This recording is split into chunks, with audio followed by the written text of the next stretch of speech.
এইটো unfortunate incident হৈ আছে ইয়াত মানে 8টা হাতীতো মৰি গ'ল এতিয়ালৈকে আৰু এটা মানে ৰেস্কিউ কৰি হস্পিটেল লৈ গৈছে আৰু ফৰ্চুনেটলি মানে হিউমেন কেজুৱেলিটি একো হোৱা নাই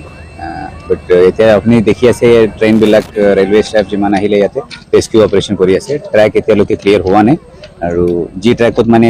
পেৰেলেল ট্ৰেক আছে সেইটো ট্ৰেকতে মানে মুভমেণ্ট চলিব পাৰে ৰাইজক আমি এইটোৱে অনুৰোধ কৰিছোঁ অলপ মানে ট্ৰেকৰ পৰা দূৰ ৰাখি কপাৰেট কৰিবতো এজেঞ্চিবিলাককে পুলিচ ৰেলৱে আৰু ফৰেষ্টত তেতিয়া মানে সোনকালে ৰেস্কিউ অপাৰেশ্যন হৈ যাব নাই হোৱা নাই আৰু যিমান পেচেঞ্জাৰ ৰাজধানীত আছে তেখেতক মানে অলৰেডি পঠোৱা হৈছে গুৱাহাটীত যিমান কোচ এইটো বাচি আছিলে বেলেগ ইঞ্জিন লগাই দি তেজে চলাইছে ঠিক 12টা বজাত খবৰটো পাইছোঁ হাতীবাবু আহিছে বুলি যেতিয়া খবৰ পাইছিলোঁ তেতিয়া আমি সাৰ পাই আছিলোঁ ৰাস্তাত ওলাই আহিছোঁ ওলাই আহি পেলাই শুনা পাইছোঁ আমাৰ যি প্ৰতিপাম যি আগত যি য'তে এক্সিডেণ্ট হৈছিলে হাতীবাবু সেইফালেদি পাৰ হৈছে পাৰ হোৱাৰ পিছত দুখন ট্ৰেইন গৈছে দুখন ট্ৰেইন যোৱাৰ পিছত আমি অলপ পিছত শুনা পাইছোঁ আকৌ যিখন যমুনামুখৰ পৰা আহিছিলে কামপুৰমুখী যিখন ট্ৰেইন আহিছিলে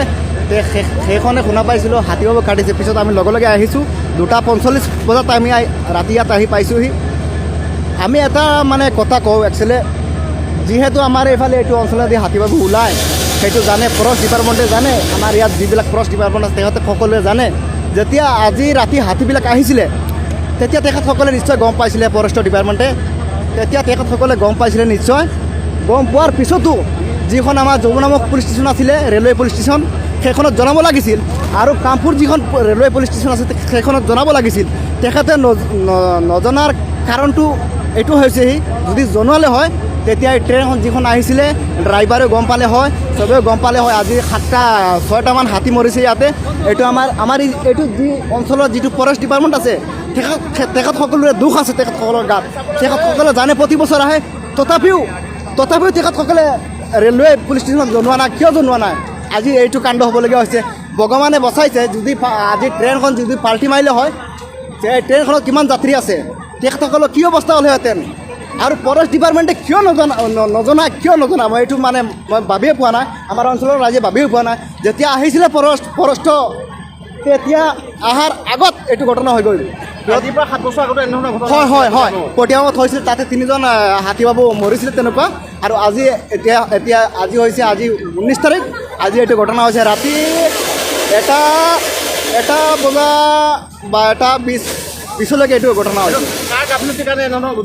এইটো হৈছে আমাৰ যি এইটো অঞ্চলৰ যি ফৰেষ্ট ডিপাৰ্টমেণ্ট আছে তেখেতসকলৰ গাফলতাত এইটো এক্সিডেণ্ট হৈছে তেখেতসকলে যদি জনোৱা হয় যমুনা যিখন ৰেলৱে পুলিচ ষ্টেচন আছে আৰু যিখন কামপুৰ আছে তেখেতসকলক জনোৱা হতিন এইটো এক্সিডেণ্ট আজি নহ'লে হয় আজি এটা মানে দুৰ্ভাগ্য হৈছে এইটো যিহেতু আমি হাতীবাবু 5জন কাটিছে এইখন ট্ৰেইনে আৰু ট্ৰেইনটো ৰেলৱে ট্ৰেকৰ পৰা তললৈ নামি গ'ল এইটো কিয় হৈছে আমাৰ ফৰেষ্টৰ ডিপাৰ্টমেণ্টৰ কাৰণে হৈছে তেখেতসকলে যদি ভালকৈ জানকাৰী ল'লেহেঁতেন তেতিয়া এইটো আজি এক্সিডেণ্ট নহ'লে হয়